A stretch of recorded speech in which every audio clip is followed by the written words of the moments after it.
tonight. We've had a 500% increase in the number of admissions. As coronavirus cases and fears rise. Please wear your mask. Either get the vaccine or COVID. The push to mask up and vax up. Plus, they're playing Russian roulette with our economy. The Capitol Hill showdown over the debt ceiling. Shameless, cynical, and totally political. What it means for the American economy.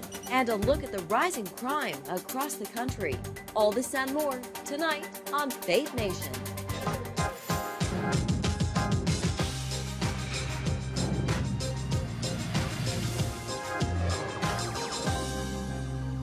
Well, after months of negotiations, sealing the deal on infrastructure. Good evening, I'm John Jessup. Thanks for joining us for Faith Nation. I'm Jenna Browder. Well, lawmakers managed to squeak it out. Tonight, a bipartisan agreement on infrastructure has been reached, and the Senate is looking to lock it in as soon as possible. That's right. The lead Republican negotiator, Ohio Senator Rob Portman, says outstanding spending issues surrounding the $1.2 trillion plan have been resolved and that it's time to take up a vote. The plan would include nearly $600 billion in new spending on roads, bridges, and broadband internet. And the Senate poised to take an initial test vote as early as tonight, and then they're expected to use the next several days to finalize the deal before officially voting on it to pass it. Today, when asked if she'll support the Senate measure, House Speaker Nancy Pelosi said not yet, that she needs to see what's in the deal. No, we haven't seen it, so you're asking me to commit to something that none of us has seen. We are rooting for it. We're hoping for the best. We'd like to see it, and perhaps we may have to have some discussion about it. But I can't commit to passing something that I don't even know what it is yet, but I'm hoping for the best. And here now for more, CBN News Chief Political Analyst David Brody. David, even with this deal, this is far from over. What's next? Well, okay, it is technically far from over because it could drag on into August before the August recess. But this is a fait accompli. This will get done, Jenna. This will be a bipartisan deal, and it'll probably get about 60 senators or so. That's about it. But it'll be bipartisan. And look, they figured out ways to do the pay-fors. And, you know, you knew that when Romney and Portman and Murkowski and all those folks were in that room and they were trying to figure it out with Sinema and others, you figured they were going to get there, and it just took them a little longer to get there, but they got there. And so, look, it's just a matter of when that final vote's going to be held. We now debate the bill, but eventually it'll get done. David, former President Trump is not a fan of this bill. Ohio Senator Rob Portman has reportedly reached out to him, asking him to support it, saying that it has a lot of the things that he wanted in his infrastructure deal when he was president. David, if this does clear the hurdles and the bill is signed by President Biden, does this reflect true representation of what bipartisanship looks like? Well, but I don't even know where to begin on that question, John. Let me get to the answer that you're looking for or that you're asking about.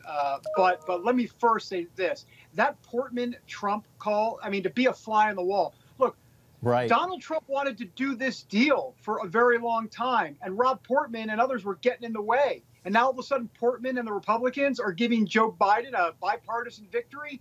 So look, Trump's having none of that. But in answer to your question, yeah, it's a bipartisan victory. There's no doubt about it. And Joe Biden can put a feather in his cap when it comes to bipartisanship. Republicans like Murkowski and Collins and Portman and Romney, they gave him what he wanted. All right, CBN Chief Political Analyst David Brody, always appreciate your insights. Thanks, David. You bet, guys.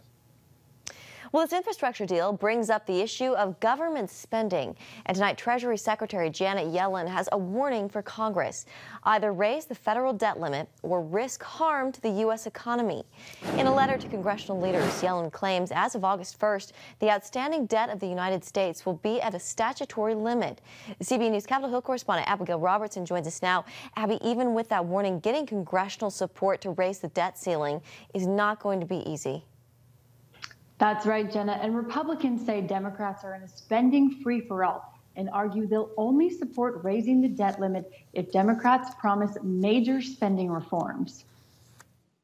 This tax and spending spree is headed our way. With the current debt closing in on $29 trillion, Republicans want to see substantial cuts in projected government spending over the next 10 years. President Biden's budget plans would take the national debt well over $40 trillion within 10 years. And Republicans warn that's dangerous. In fact, we're playing Russian roulette with our economy by continuing to pour trillions of dollars into our economy. The Treasury Department says they will need to take extraordinary measures to avoid defaulting before they run out of cash, likely in October or November. Let there be no question, we will address the debt limit. House Speaker Nancy Pelosi argued Republicans addressed the debt limit 3 times under President Trump with Democratic support and accused McConnell of playing partisan games. He's always been there to be an obstruction to a Democratic president. The full faith and credit of the United States is never to be placed in doubt. President Joe Biden claims it's not new spending that's the problem. The reason for the significant debt is because of their debt, their tax limit, their tax cut.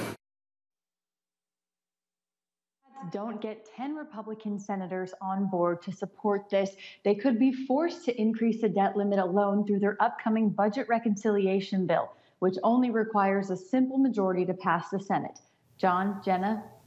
All right, Capitol Hill correspondent Abigail Robertson. Thanks, Abby. Well, joining us now is author, economist, and chairman of the Task Force on Economic Revival at FreedomWorks, Stephen Moore. Stephen, always great to have you. Steve, is there any way this debt limit debate does not become another political showdown over government spending? And in addition to that, regardless of who's in office, is this a smart way for the country to pay for its bills? Well, the smart way for the government to pay for its bills would be for the government to pay for its bills. And we're not doing that, right? And we see the debts getting higher and higher and higher. What's going on in Washington right now is a financial catastrophe, in my opinion. And the idea that we're going to spend another $4 trillion this year, adding on to the trillions of dollars Biden and the Democrats have always added to the budget already, is really frightening to me, frankly. I think it is going to lead us over a fiscal cliff that will take a long, long time for us to ever get out of if we can. And so the first thing to do is just stop spending. We don't have the money to continue to go back into massive amounts of debt. Your report is right that under the Biden plan, we would add $20 trillion more debt over the next 10 years. Think about that, $20 trillion of more debt. That's more debt than we issued from the Revolutionary War all the way to the end of the Cold War. So these are incredibly irresponsible numbers. I think if Republicans were smart, they would say, look, you broke it, you fix it, or you buy it. I mean, this is all a result of the massive spending and borrowing that Biden has proposed that I don't think the voters signed up for. Steve, could Democrats pass a debt ceiling increase on their own without any Republican votes? The big question now is whether Democrats can get a single Republican vote for the debt ceiling, and I don't believe they can. I can't imagine any Republican would vote for, this massive increase in our debt without, incredible spending reforms. But what are the chances of getting those? I think they're very close to zero with Nancy Pelosi and Chuck Schumer running the Congress. I think the big issue right now, even more immediate than this national debt limitation increase, is whether you get 10 Republicans in the Senate to vote for this $1.2 trillion debt bill that it was introduced. They say they have a deal on infrastructure. By the way, it's not really an infrastructure bill. It's a green energy bill. But there are a lot of big key votes coming up. And Democrats need Republican support. And Republicans, I think they should be coming out with a bill that shows how we could cut $2 or $3 trillion out of the debt over the next 10 years rather than adding to it. Well, Steve, I know you just said earlier to stop spending in Washington. Biden's budget projects huge deficits for years to come. What's the impact of the exploding national debt? Well, we're seeing one of the impacts right now, and that's the higher prices. And one of the things that made me almost fall off the chair when I was watching Joe Biden give his CNN town hall meeting, and he said the solution to high inflation is to have more debt. And I thought, gee, that's a perverted logic if I ever heard it. Obviously, the more money that we print, right, and the more money that we borrow, and the more money we spend that we can't pay for means more inflation, because it just means we're pouring more and more money into the economy. And that's something even someone with an economics 100 degree understands. It's not a very hard concept So the first step is stop all the new spending. By the way, the economy is in a recovery right now. This is the first time in American history that during a recovery, we've massively spent. We usually spend money during the crisis and then pay down the debt during the recovery. What Biden is talking about is massively adding to our debt when we're in a recovery. That makes no sense. All right, Steve Moore with FreedomWorks. We'll leave it there this evening. We appreciate you coming on and your expertise as always. Thanks, Steve. Thank you. Well, to the coronavirus, just 24 hours after the CDC revived its guidance on mask wearing, the Biden administration is expected to announce that all federal employees and contractors will be required to get vaccinated. Leaving just two options, either that or submit to weekly testing. CBN News correspondent Brody Carter joins us with reaction as mandatory masks and vaccinations become the new norm. Brody? Well, John, Jenna, the COVID mandates just keep coming. A little more than 2 million federal employees could face those vaccine requirements or get tested. And while the general public tries to process these renewed mandates, the push to vaccinate Americans is regaining steam. None of us like wearing masks. People need to get vaccinated. It will save their life. From the streets of California all the way to Capitol Hill, the renewed mask mandates making everyone wonder just how long the pandemic will endure. I thought after at least a year that we'd be out of the situation. We were kind of excited things were getting back to normal, But, whatever keeps us safe is the best thing for us right now. Every school, business, municipality, and government agency now left to redraft and revive their COVID safety protocols. Today, the Democrat-controlled House publicly re-implementing policies to keep lawmakers safe. To be clear, members and staff must wear masks in the hall of the House at all times except when a member may remove his or her mask when recognized by the chair.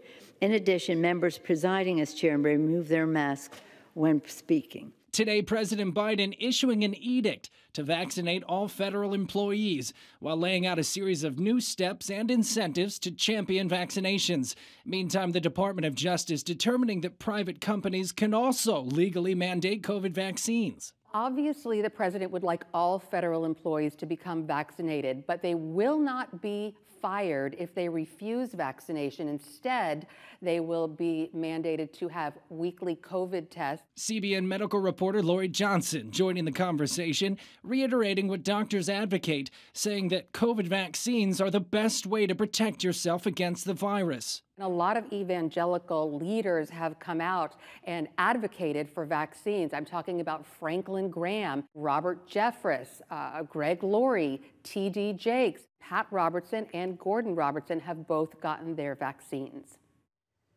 Well, the president will not require the U.S. military to get vaccinated for the time being. However, that is still a possibility for the future. Brody Carter, CBN News. All right, thank you, Brody. Religious groups facing threats from their governments. Coming up, the fight for religious freedom and ending genocide worldwide.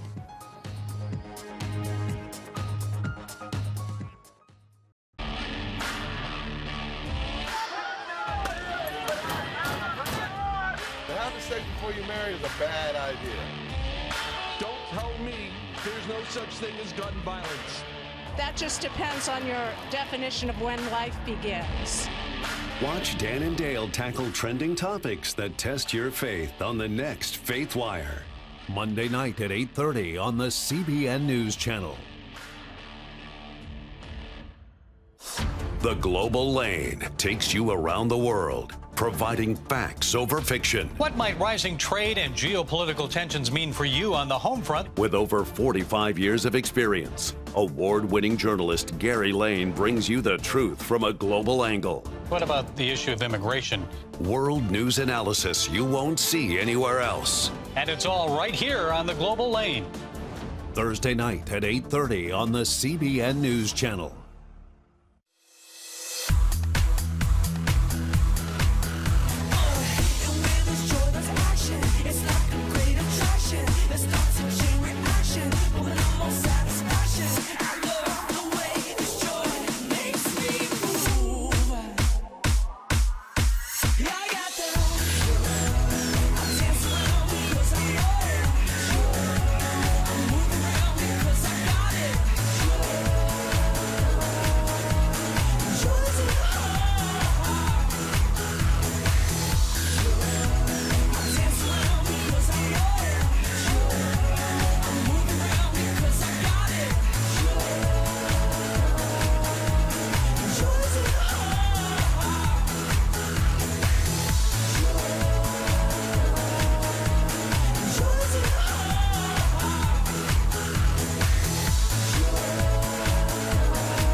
Welcome back. Given the atrocities of genocide, you may be surprised that getting justice for people killed, injured, or tortured over their faith is not as easy as it would seem.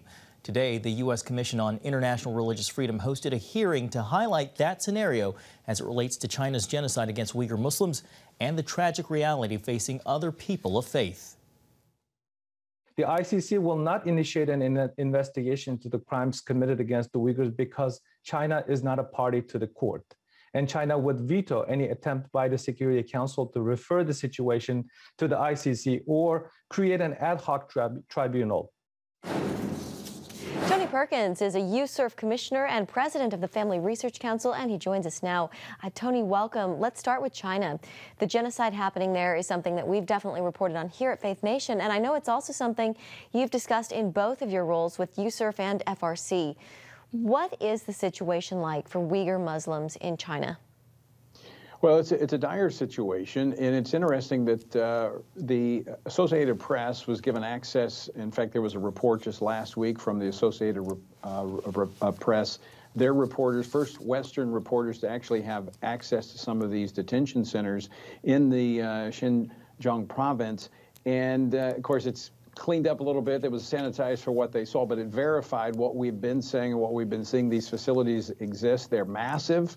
And this targeted effort to remove the Uyghur people. And when we talk about genocide, it's not just about taking lives, which there's evidence to suggest that's occurring too, but it's to erase a population, an ethnic group. And that's what they're after. They're trying to eradicate this Turkic Muslim group. And it's troubling because here's what's happening with China. China is exporting this around the world. They're working with other countries. The technology, there's evidence to suggest the technology they've been using to monitor their own people, not just Muslims, but Christians as well, and other religious minorities. That's been exported to Cuba. Cuba has been using it. It's what they used to shut down the internet there in the recent demonstrations.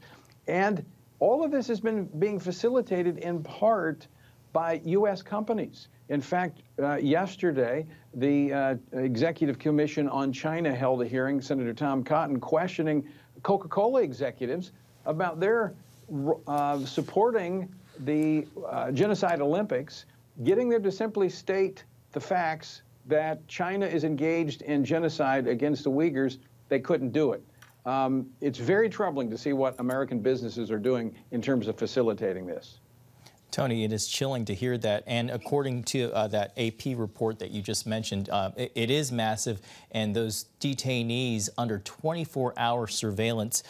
Tony, what more should the U.S. be doing to hold the Chinese government accountable? Well, first, John, I think we need to realize how significant the threat from China is.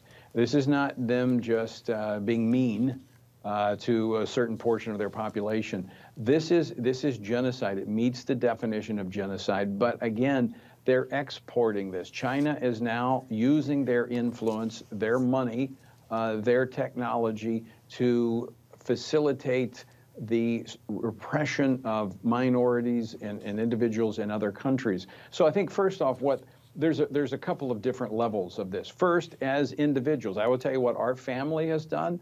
We work extremely hard not to buy anything made in China because we do not want to facilitate this repression that is occurring there in China. Secondly, American companies have a responsibility here. That's why I was so glad to see Senator Tom Cotton call out Coca-Cola, the hypocrisy there, where they jump into election reform laws in Georgia, but they won't say anything about the genocide in China.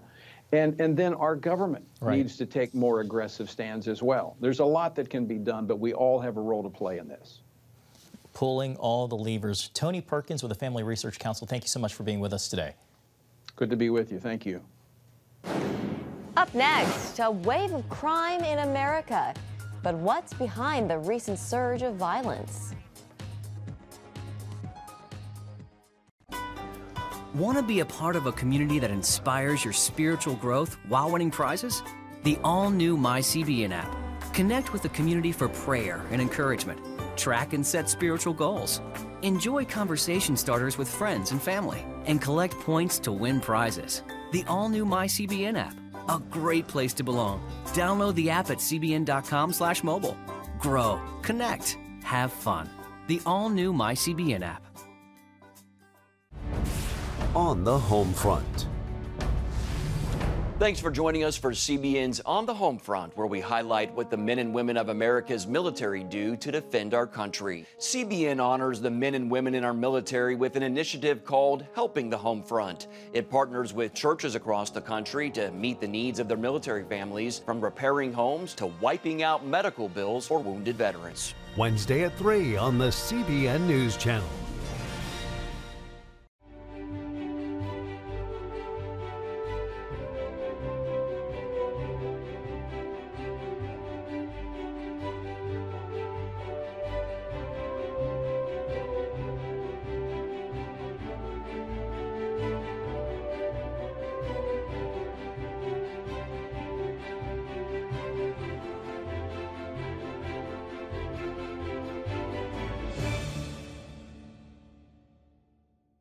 Too often, we carry baggage from our past.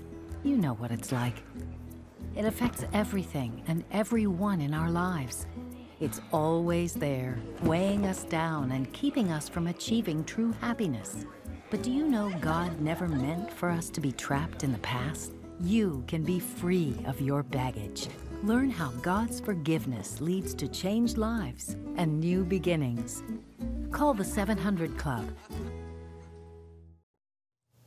Welcome back. A flashing warning light in cities across the country. Crime is on the rise. And while some blame depleted police forces and the usual rise in crime during the summer and the warmer months, CBN White House correspondent Eric Phillips spoke to a law enforcement expert who has a different explanation. Polls are suggesting this is a major deal for many Americans, and President Biden is working to up his approval rating in terms of how citizens feel about the job he's doing in fighting violent crime. Longtime law enforcement expert Dr. Patrick Oliver says it may in fact be an uphill battle because he says what we're seeing right now goes back to the Bible. Naya was an amazing little girl. My granddaughter did nothing to no one to be the one that had to be buried. A heartbroken grandmother talking about little Naya Courtney. The 6-year-old was caught in a hail of gunfire as she was walking with her mother and sister in Southeast D.C. The very next day, and just 5 miles away, 3 people were shot outside National Stadium. One of the victims, an innocent bystander attending the game. In this video, you can hear the shots during the game.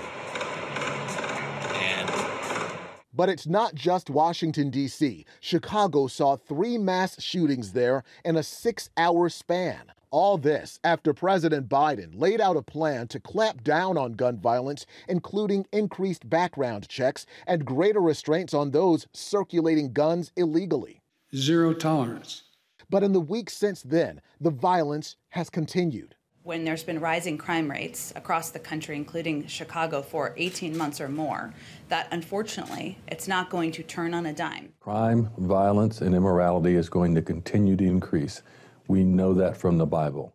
Patrick Oliver has served as police chief for several departments, including Cleveland, and is now the director of the criminal justice program at Cedarville University. He says what we're experiencing is evidence of the last days.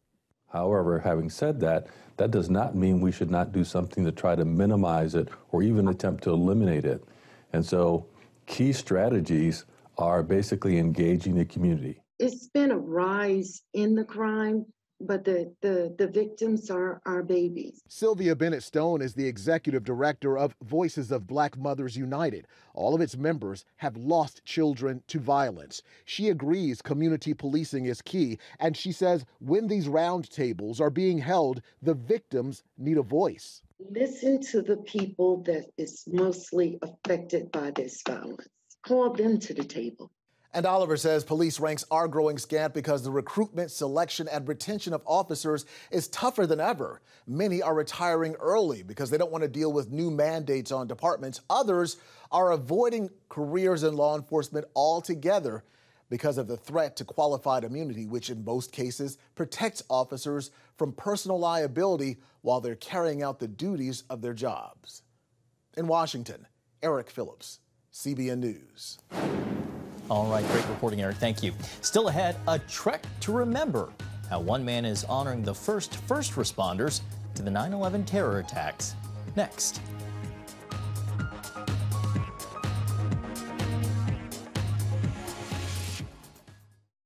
Are you suffering from feeling tired or worn out during the day? Can you not turn off your brain at night? You are not alone. Hi, I'm Dr. Michael Bruce, the sleep doctor, and I've partnered with the Christian Broadcasting Network, and we're going to bring you some unbelievable information that you can use tonight to get a better night's rest. Wake up to your best life. Call 1-800-700-7000 or go to cbn.com to get your free copy of Protect Your Sleep today. Nutrition, exercise, essential oils, weight loss, and more. It's Healthy Living with Lori Johnson. Talk about what's in this. Join CBN health reporter Lori Johnson to get the latest information from today's top health experts. This is fantastic. Find out what you need to know to live a healthier life. Watch Healthy Living Tuesday night at 8:30 on the CBN News Channel. Woohoo! Hi, Superbook fans. Here's something else you'll love. It's the new Superbook Bible app. It's packed with games, activities, and Superbook episodes that you can watch for free. Oh no! There's trivia, a fun daily devotional, and answers to your Bible questions. Plus, an easy-to-understand Bible the whole family will enjoy. You can even create your own Superbook character. Ta-da! Whoa! Millsburg Falls man, come with... Sorry, pardon me. Sorry, excuse me. Ouch! Are you getting this? Earn super points to win daily prizes too, and so much more. Time to get back to my adventures. See you soon. It's the new Superbook Bible app. Free downloads on iTunes, Google Play, and Amazon. Finally tonight, a former flight attendant is honoring the lives of colleagues lost in the September 11th terrorist attacks in a uniquely fitting way. Paul Veneto will push an airline beverage cart all the way from Boston to Ground Zero in New York for the 20th anniversary of 9/11. Veneto is calling the journey Paulie's Push. It serves as a remembrance for the heroic cruise members on all 4 flights that crashed that day. Veneto has been training since last October for the push, which he'll officially kick off in about a month. And he'll use it to raise money for 9/11 crew members' families and a nonprofit that helps people dealing with addiction. John, this is about over 200 miles that he'll walk. Wishing him a lot of luck. Thanks for watching. Have a great night.